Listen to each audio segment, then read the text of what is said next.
Hello friend. NBK GS class में आपका स्वागत है। बि- बिहार आज का जो टॉपिक है वो नगर विकास यानी अर्बन डेवलपमेंट है। बिहार के कॉन्टेक्स्ट में जो नगर विकास है उस पे हम आपके साथ आज चर्चा करेंगे। बिहार में अर्बन डेवलपमेंट में इतना पीछे क्यों है, इसके डिफरेंट जो डायमेंशन है उस पर मैं आपके साथ चर्चा करेंगे। साथ साथ जो नगर विकास के लिए स्टेट गवर्नमेंट तथा सेंट्रल गवर्नमेंट के लिए क्या क्या स्कीम चलाए जा रहे हैं उस पे भी हम आपके साथ चर्चा करेंगे। इसके अलावा जो स्मार्ट सिटी मिशन है तथा पटना मेट्रो रेल प्रोजेक्ट है उसकी भी चर्चा हम आपके साथ करेंगे।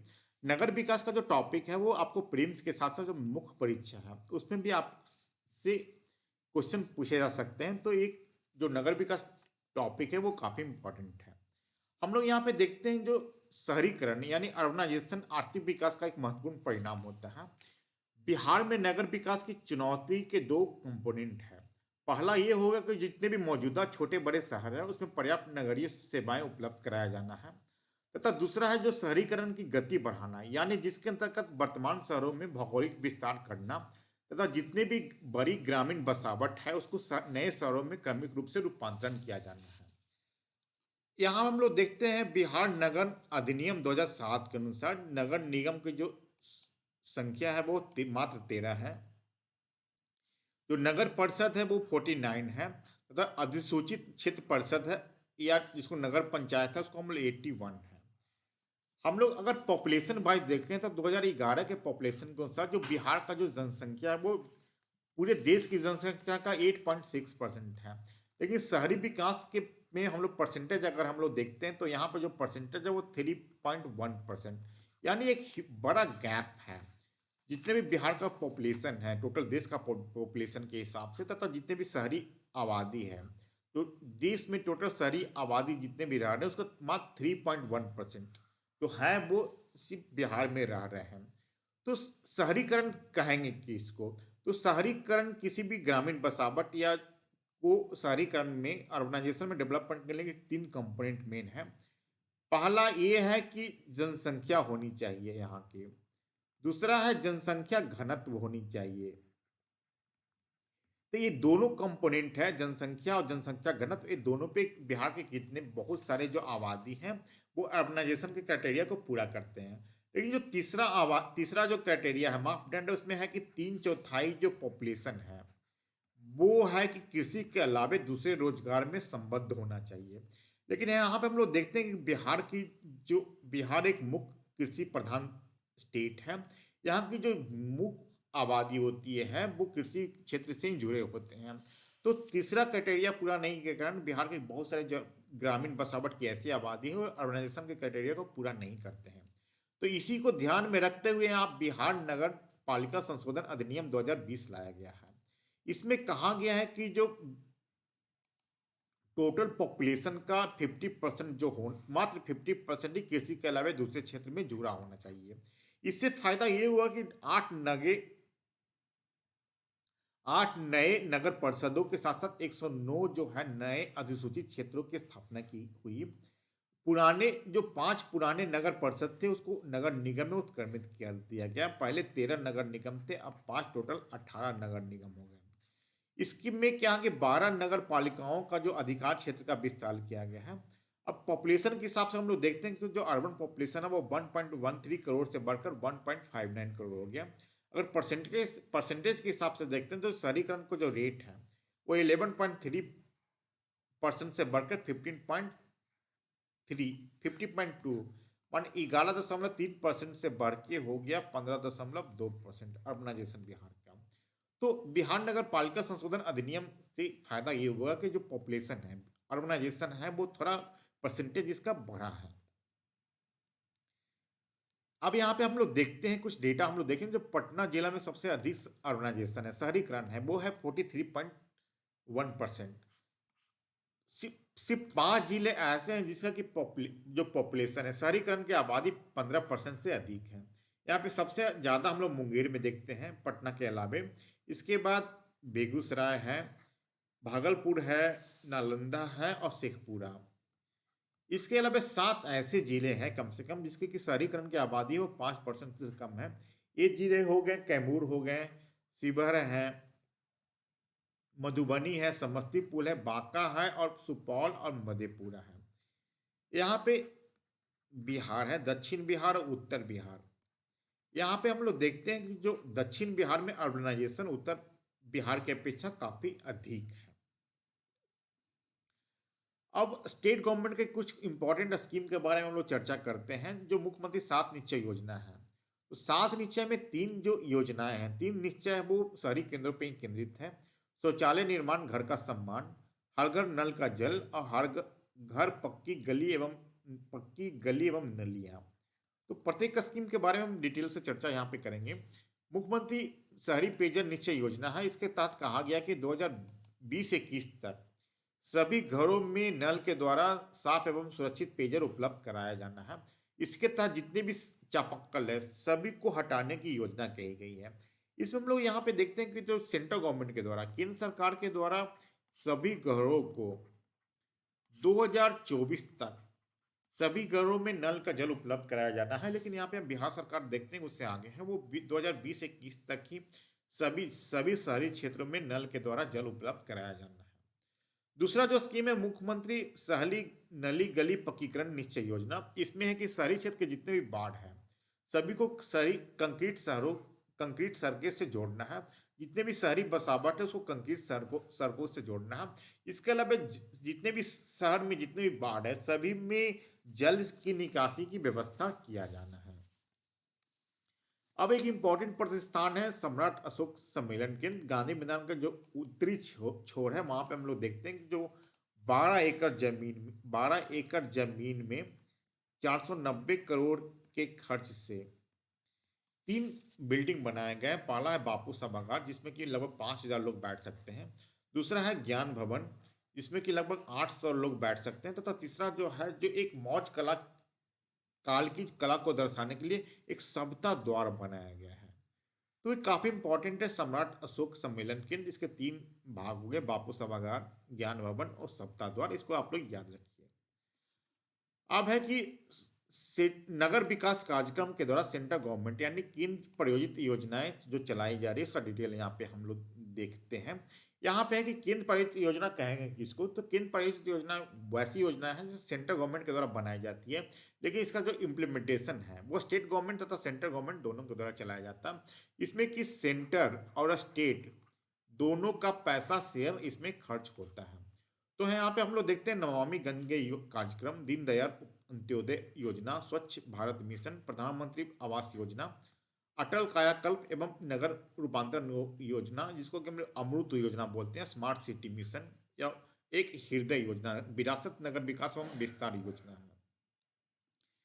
जो पहला योजना पे हम लोग आते हैं नमामि गंगे कार्यक्रम। इसमें है कि जून 2014 में इसकी शुरुआत हुई थी। इसमें लगभग 20,000 करोड़ का बजट इसमें रखा गया। इसमें कहा गया कि राष्ट्रीय गंगा नदी को प्रदूषण से मुक्त करना है।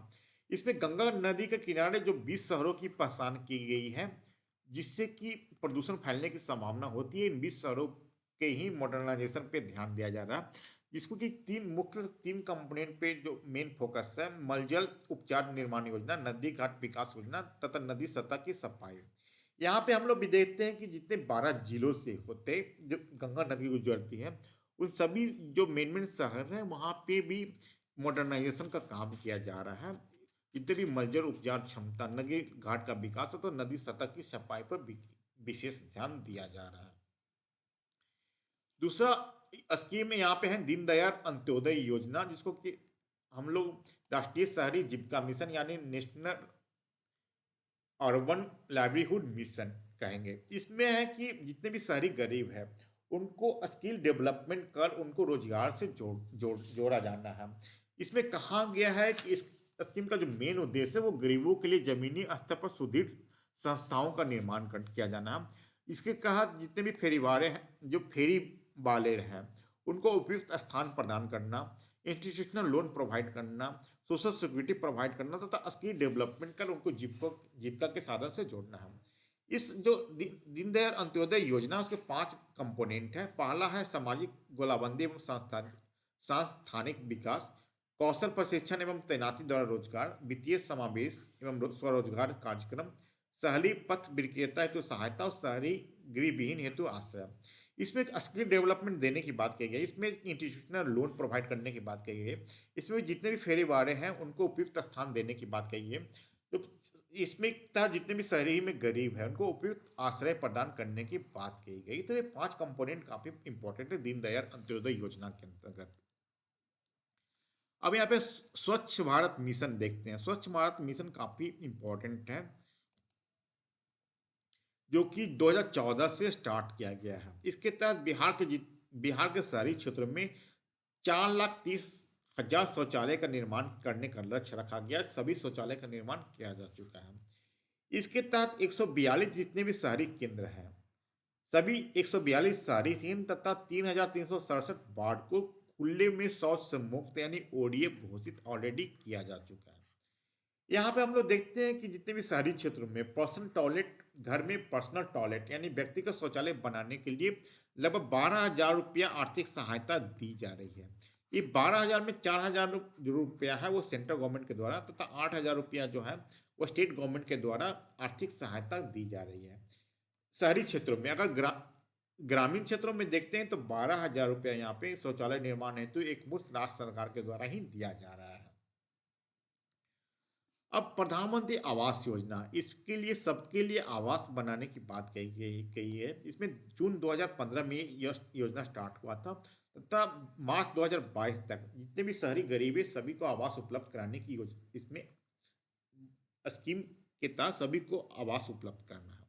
इसमें है कि सभी शहरी क्षेत्रों में विभिन्न आय वर्ग के जो लोग हैं, गरीब विहीन लोग हैं, उनको पक्का मकान उपलब्ध कराया जाना। इसमें कंडीशन रखा गया कि जो कारपेट एरिया होगा वो 30 वर्ग मीटर होना चाहिए जिससे कि शहरी क्षेत्र में लोग आसानी से घर में रह सकें।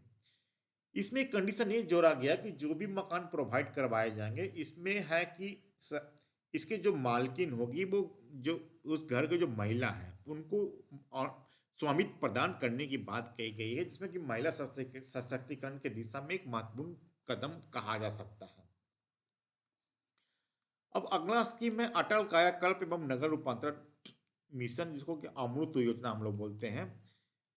अटल mission for rejuvenation and urban transformation, इसमें 1 जून 2015 में इसकी शुरुआत हुई थी।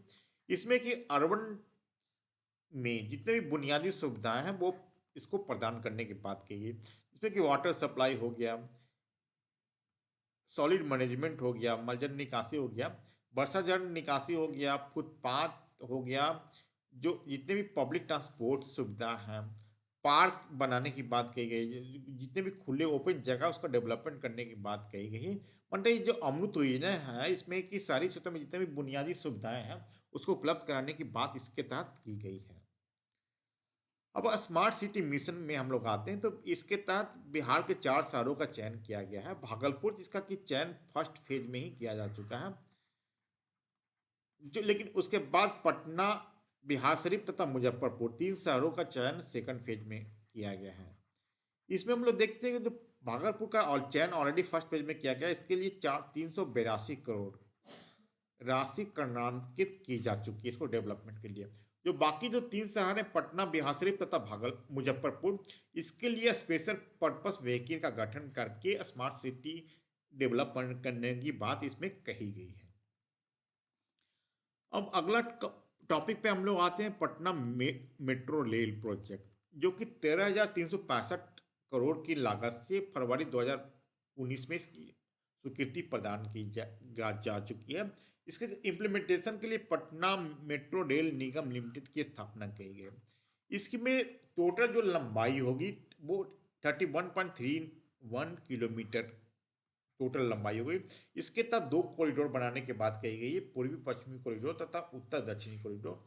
पूर्वी पश्चिमी कॉरिडोर पहले चरण में बनाए जाएंगे जिसकी कुल लंबाई जो है 16.94 किलोमीटर है। इसमें है कि दानापुर से होते हुए बेरी रोड तक से होते हुए जो पटना रेलवे स्टेशन से होते हुए मीठापुर तक, यानी दानापुर से होते हुए मीठापुर तक फर्स्ट पेज में पूर्वी पश्चिमी कॉरिडोर बनाया जाना है। जो दूसरा चरण में 14.45 किलोमीटर जो उत्तर दक्षिणी कॉरिडोर जिसको हम लोग बोलते हैं वो बनाने की बात कही गई है। इसके तहत हम लोग देखते हैं पटना रेलवे स्टेशन से होते हुए पीएमसीएच, उसके साथ साथ जो राजेंद्र नगर रेलवे स्टेशन से होते हुए जो नया आईएसबीटी बैरिया में बना है वहाँ तक, यानी पटना रेलवे स्टेशन से होते हुए नया जो आईएसबीटी इंटर स्टेट जो बस टर्मिनल है बैरिया में जो बना है वहाँ तक उत्तर दक्षिणी मेट्रो कॉरिडोर का विस्तार किया जाना है। ये जो पटना मेट्रो रेल परियोजना का जो निर्माण का जो जिम्मा दिया गया है वो दिल्ली मेट्रो रेल निगम को ही दिया गया है। तो मैं समझता हूँ जो अर्बनाइजेशन काफ़ी इंपॉर्टेंट है बिहार में, इसमें क्वेश्चन हमेशा इससे पूछे जाते हैं। तो ये वीडियो कैसा लगा लगा है कमेंट बॉक्स में लिख के जरूर बताइए, तथा जो बेल बटन को क्लिक करना ना भूलें ताकि जो भी मैं वीडियो अपलोड करूंगा उसका नोटिफिकेशन आपको मिलता रहे। अब तक अगर चैनल को सब्सक्राइब नहीं किया है तो कृपया चैनल को सब्सक्राइब कर लीजिए। वीडियो वीडियो का अंत तक बने रहने के लिए धन्यवाद।